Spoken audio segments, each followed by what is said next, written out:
Reading by Greg Marguerite. Teething Ring by James Causey.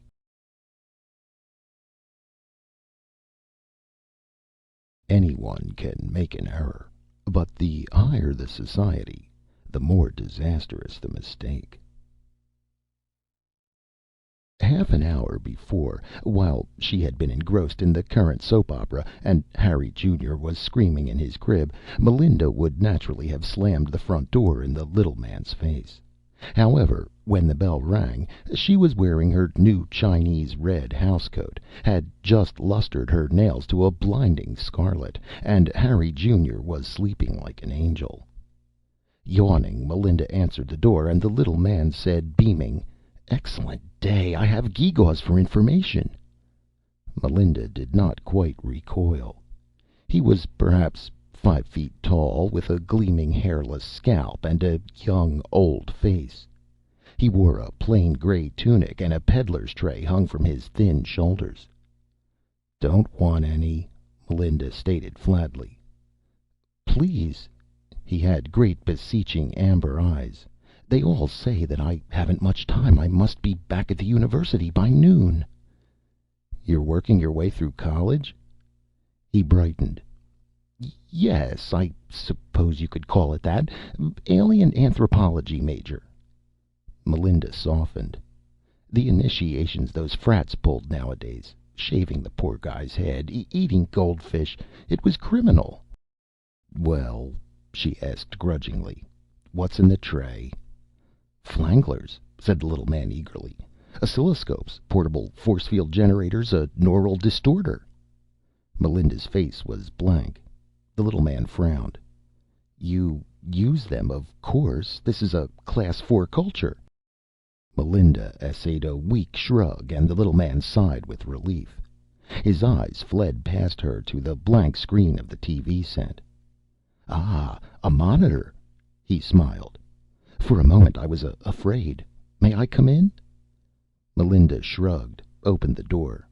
This might be interesting. Like a vacuum cleaner salesman who had cleaned her drapes last week for free. And Kitty Kyle Battle's life wouldn't be on for almost an hour. "My name is Porteous," said the little man with an eager smile. "I'm doing a thematic on Class 4 cultures." He whipped out a stylus, began jotting down notes. The TV set fascinated him. "It's turned off right now," Melinda said. Porteous's eyes widened impossibly. "You mean," he whispered in horror, "that you're exercising Class 5 privileges? This is terribly confusing. I get doors slammed in my face when Class 4s are supposed to have a splendid gregarian quotient. You do have atomic power, don't you?" "Oh, sure," said Melinda uncomfortably. This wasn't going to be much fun. "Space travel?" The little face was intent and sharp.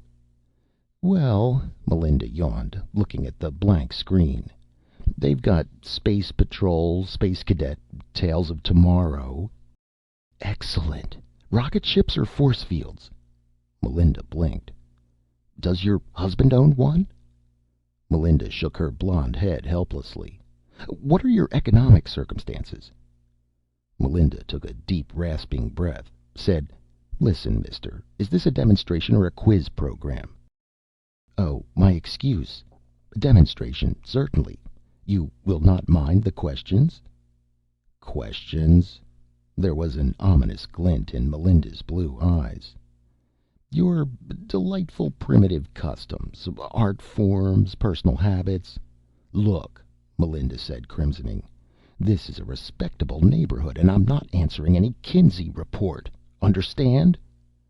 The little man nodded, scribbling. "Personal habits are taboo? I so regret. The demonstration." He waved grandly at the tray.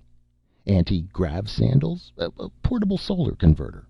Apologizing for this miserable selection, but on Capella they told me—" He followed Melinda's entranced gaze, selected a tiny green vial. "This is merely a regenerative solution. You appear to have no cuts or bruises." "Oh," Melinda said nastily. "Cures warts, cancer, grows hair, I suppose." Porteous brightened. "Of course. I see you can scan. Amazing." He scribbled further with his stylus, glanced up, blinked at the obvious scorn on Melinda's face. "Here, try it." "You try it. Now watch him squirm." Porteous hesitated. "Would you like me to grow an extra finger or hair?" "Grow some hair." Melinda tried not to smile. The little man unstopped the vial, poured a shimmering green drop on his wrist, frowning. "Must concentrate," he said. "Thorium base suspended solution really jolts the endocrines. Complete control. See?" Melinda's jaw dropped. She stared at the tiny tuft of hair which had sprouted on that bare wrist. She was thinking abruptly, unhappily, about that chignon she had bought yesterday. They had let her buy that for $8, when with this stuff she could have a natural one. "How much?" she inquired cautiously. "Only half an hour of your time," said Porteous. Melinda grasped the vial firmly, settling down on the sofa with one leg tucked carefully under her. "Okay, shoot, but nothing personal." Porteous was delighted. He asked a multitude of questions, most of them pointless, some naive, and Melinda dug into her infinitesimal fund of knowledge and gave. The little man scribbled furiously, clucking like a gravid hen. "You mean," he asked in amazement, "that you live in these primitive huts of your own volition?" "It's a GI housing project," Melinda said, ashamed. "Astonishing," he wrote. "Feudal anachronisms and atomic power side by side. Class Fours periodically rough it in back to nature movements." Harry Jr. chose that moment to begin screaming for his lunch. Porteous sat trembling. "Is that a security alarm?" "My son," said Melinda despondently, and went into the nursery. Porteous followed and watched the undulating child with some trepidation. "Newborn?" 18 months, said Melinda stiffly, changing diapers. "He's cutting teeth." Porteous shuddered. What a pity. Obviously atavistic. Wouldn't the creche accept him? You shouldn't have to keep him here. "I keep after Harry to get a maid, but he says we can't afford one." "Manifestly insecure," muttered the little man, studying Harry Jr. "Definite paranoid tendencies." "He was 2 weeks premature," volunteered Melinda. "He's real sensitive." "I know just the thing," Porteous said happily. "Here." He dipped into the glittering litter on the tray and handed Harry Jr. a translucent prism. "A neural distorter. We use it to train regressives on Rigel 2. It might be of assistance." Melinda eyed the thing doubtfully. Harry Jr. was peering into the shifting crystal depths with a somewhat strained expression. "Speeds up the neural flow," explained the little man proudly. "Helps tap the unused 80%. The pre-symptomatic memory is unaffected due to automatic cerebral lapse in case of overload. I'm afraid it won't do much more than cube his present IQ, and an intelligent idiot is still an idiot, but—" "How dare you!" Melinda's eyes flashed. "My son is not an idiot. You get out of here this minute and take your things with you." As she reached for the prism, Harry Jr. squalled. Melinda relented. "Here," she said angrily, fumbling with her purse. "How much are they?" "Medium of exchange?" Porteous rubbed his bald skull. "Oh, I really shouldn't, but it'll make such a wonderful addendum to the chapter on malignant primitives. What is your smallest denomination?" "Is $1 okay?" Melinda was hopeful. Porteous was pleased with the picture of George Washington. He turned the bill over and over in his fingers, at last bowed low and formally apologized for any taboo violations, and left via the front door. "Crazy fraternities," muttered Melinda, turning on the TV set. Kitty Kyle was dull that morning. At length Melinda used some of the liquid in the green vial on her eyelashes, was quite pleased at the results, and hid the rest in the medicine cabinet. Harry Jr. was a model of docility the rest of that day. While Melinda watched TV and munched chocolates, did and redid her hair, Harry Jr. played quietly with the crystal prism. Toward late afternoon he crawled over to the bookcase, wrestled down the encyclopedia, and pawed through it, gurgling with delight. He definitely, Melinda decided, would make a fine lawyer someday. Not a useless putterer like Big Harry, who worked all hours overtime in that damned lab. She scowled as Harry Jr., bored with the encyclopedia, began reaching for one of Big Harry's tomes on nuclear physics. One putterer in the family was enough, but when she tried to take the book away from him, Harry Jr. howled so violently that she let well enough alone. At 6:30, Big Harry called from the lab with the usual despondent message that he would not be home for supper. Melinda said a few resigned things about cheerless dinners eaten alone, hinted darkly what lonesome wives sometimes did for company, and Harry said he was very sorry, but this might be it, and Melinda hung up on him in a temper. Precisely 15 minutes later, the doorbell rang. Melinda opened the front door and gaped. This little man could have been Porteous's double, except for the black metallic tunic and glacial gray eyes. "Mrs. Melinda Adams?" Even the voice was frigid. "Yes. Why?" "Major Nord, Galactic Security." The little man bowed. "You were visited early this morning by one Porteous." He spoke the name with a certain disgust. "He left a neural distorter here, correct?" Melinda's nod was tremulous. Major Nord came quietly into the living room, shut the door behind him. "My apologies, madam, for the intrusion. Porteous mistook your world for a Class 4 culture instead of a Class 7. Here." He handed her the crumpled dollar bill.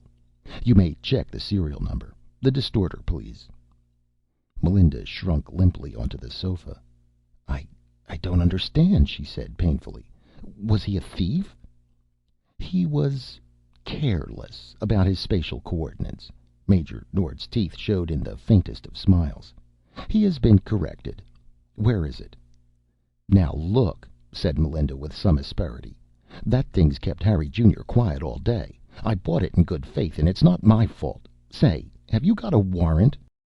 "Madam," said the Major with dignity, "I dislike violating local taboos, but must I explain the impact of a neural distorter on a backwater culture? What if your Neanderthal had been given atomic blasters? Where would you have been today? Swinging through trees, no doubt. What if your Hitler had force fields?" He exhaled. "Where is your son?" In the nursery, Harry Jr. was contentedly playing with his blocks. The prism lay glinting in the corner. Major Nord picked it up carefully, scrutinized Harry Jr. His voice was very soft.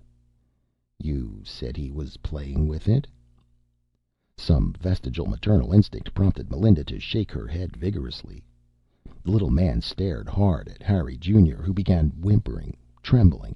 Melinda scooped up Harry Jr.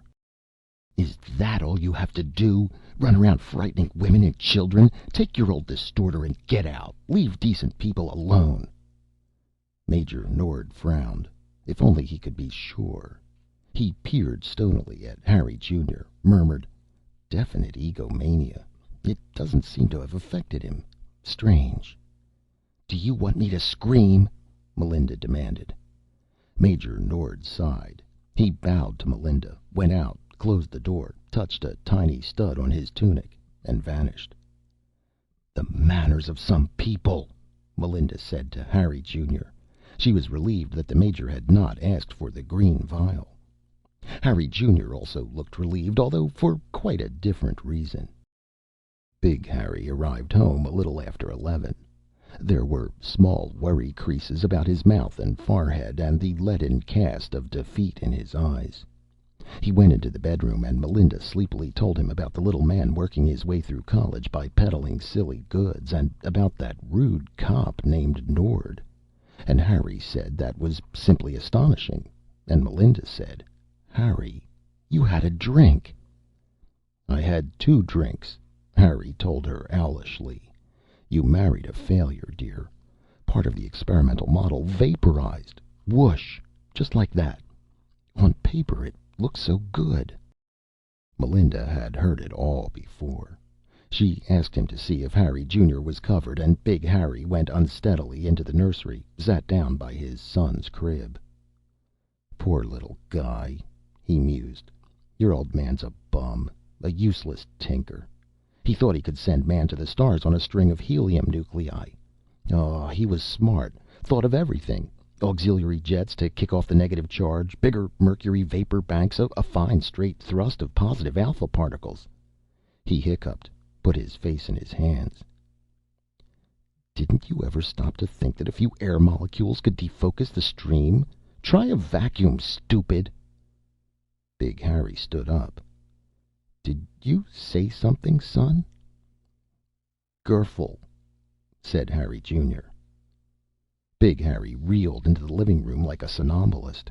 He got pencil and paper, began jotting frantic formula. Presently he called a cab and raced back to the laboratory.